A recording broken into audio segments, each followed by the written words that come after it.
अस्सलाम वालेकुम दोस्तों, थिंग्स यू डोंट नो में खुशामदीद। दोस्तों, हम लोग हज़ारों टन कचरा बनाते हैं और हर कोई अपने घर का कचरा किसी न किसी कूड़ेदान में फेंकता है ताकि कचरा उठाने वाले वहाँ से उसे ले जाकर कहीं दूर फेंक दें। लेकिन कुछ लोग कचरा फेंकने के मामले में भी बहुत लापरवाह होते हैं। बाज़ दफ़ा उन्हें यह पता भी नहीं होता कि जो चीज़ वो फेंक रहे हैं वो कचरा है भी या नहीं। दोस्तों, किसी एक का फेंका हुआ कचरा किसी दूसरे के लिए ख़जाना होता है और इसी वजह से लोगों को दूसरों के कचरे में से कई काम की और कीमती चीज़ें मिली हैं जिससे उनकी किस्मत बदल गई। लेकिन वीडियो शुरू करने से पहले हमारे चैनल को सब्सक्राइब कर लें और बेल आइकन को भी दबा दें ताकि हमारी नई आने वाली वीडियोस की नोटिफिकेशंस सबसे पहले आप तक पहुंचें। ओहायो के शहर सिंसिनाटी में एक आदमी को एक नेटिव अमेरिकन एंटीक उसके एक दोस्त ने गिफ्ट किया। उसके दोस्त को ये एंटीक उसके ग्रैंडफादर ने दिया था और उसके ग्रैंडफादर को ये एंटीक एक कूड़ेदान में पड़ा मिला था। कई सालों तक उसके ग्रैंडफादर ने इस एंटीक को अपने घर में डेकोरेशन पीस के तौर पर रखा, लेकिन ना तो वो और ना ही वो दोस्त जानता था कि इस एंटीक की असल कीमत क्या है, और इसलिए उस लड़के ने अपने दोस्त को ये एंटीक गिफ्ट कर दिया। जो एंटीक उस लड़के को गिफ्ट किया गया उसका नेम ऑटो बॉल क्लब था, जो 1840 का था और ये अखरोट की लकड़ी से बना हुआ था। उस लड़के को ये एंटीक कीमती लगा तो उसने इसकी बोली लगवाई और 2016 को ऑक्शन में ये एंटीक बेच दिया गया।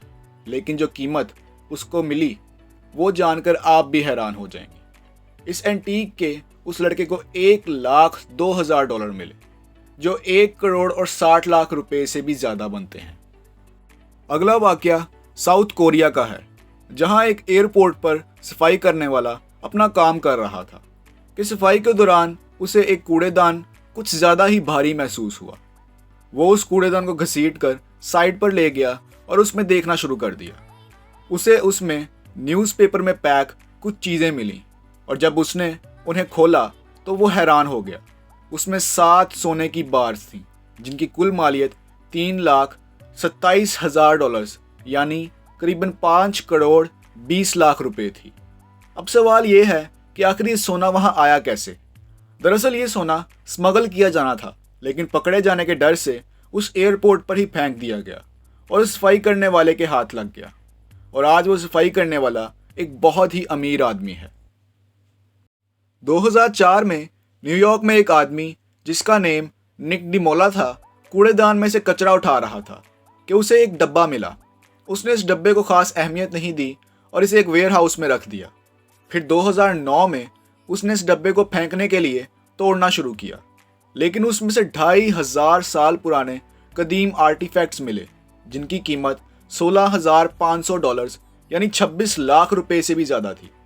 अमेरिकन लॉ के मुताबिक कचरे में से मिलने वाली चीज़ों का मालिक वही होता है जिसको ये मिलती हैं, इसलिए ये आर्टिफैक्ट्स निक डिमोला को दे दिए गए और निक ने इन्हें ऑक्शन में बेच दिया।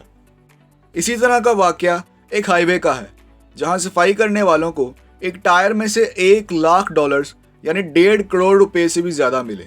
दरअसल इस तरीके से लोग ड्रग्स स्मगल करते हैं और टायर्स के अंदर ड्रग्स को छुपाकर एक मुल्क से दूसरे मुल्क स्मगल करते हैं, और इसी तरह इन पैसों को भी ले जाया जा रहा था जो उन सफाई करने वालों के हाथ लग गया।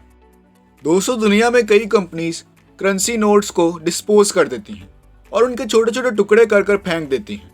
इस प्रोसेस को पल्वराइजर कहते हैं।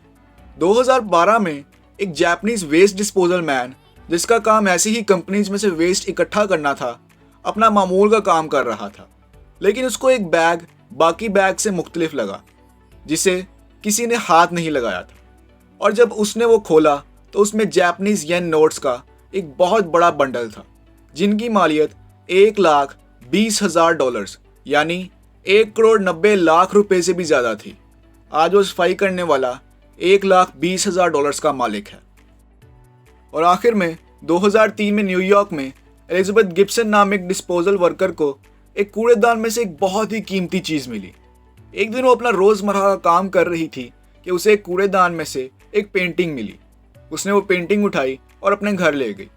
उसने इस पेंटिंग के मालिक के बारे में सर्च करना शुरू कर दिया तो पता चला कि ये पेंटिंग एक मशहूर मैक्सिकन आर्टिस्ट रफीनो टमायो ने बनाई है, और 1970 से ये पेंटिंग ट्रेड्स पर्सनस नामी एक खातून की मलकियत थी।